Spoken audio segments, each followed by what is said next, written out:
একটি গ্রামে দুইটি দম্পতি ছিল, রফিক ও তার স্ত্রী লায়লা আর তাদের বন্ধু দম্পতি শামীম ও রোবা। তারা শহরে কোলাহল থেকে একটু দূরে সবুজে ঘেরা এক বনে পিকনিক করতে গেল। তাদের সঙ্গে ছিল দুইটি বাচ্চা, রফিকের ছেলে তামিম আর শামীমের মেয়ে তানিয়া। দুজনেই ছিল প্রায় সমবয়সী, হাসি খুশি আর দুষ্টুমিতে ভরা। সকালে তারা বনটির পাশে একটি ছোট্ট নদীর ধারে এসে চাদর পেতে বসলো। সবাই মিলে হেসে খেলে গান গেয়ে নানা রকম খাবার খেয়ে বাচ্চা দুটো একটু দূরে গিয়ে খেলতে শুরু করলো। পাথর ছোড়া, পোকা ধরা, গাছের পাতা দিয়ে ঘর বানানো, কত রকম মজা। এদিকে লায়লা আর রোবা ফুল তুলতে একটু দূরে গেল। রফিক আর শামীম ওদের ছবি তুলছিল।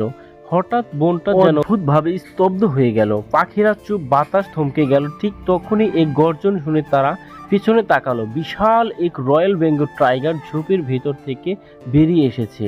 বাঘটা ধীরে ধীরে তাদের দিকে এগিয়ে আসছে, তার চোখ দুটো জ্বলছে আগুনের মতো। সবাই স্থির হয়ে গেল মুহূর্তের জন্য।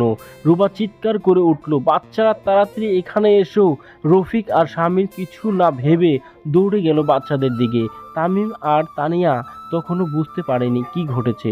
বাঘ তাদের দেখেই হঠাৎ ঝাঁপিয়ে পড়ার প্রস্তুতি নিল। রফিক চিৎকার করে ব্যাগ ছুঁড়ে মারল বাঘের দিকে। শামীম মাটির ধুলো উড়িয়ে দিল। এতে বাঘটা কিছুটা থমকে গেল।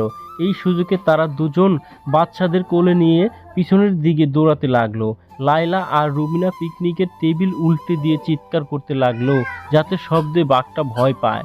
কয়েক মুহূর্তের পর বনরক্ষীরা তাদের আওয়াজ শুনে এসে বন্দুকের আওয়াজে বাঘটিকে ভয় দেখিয়ে তাড়িয়ে দিল।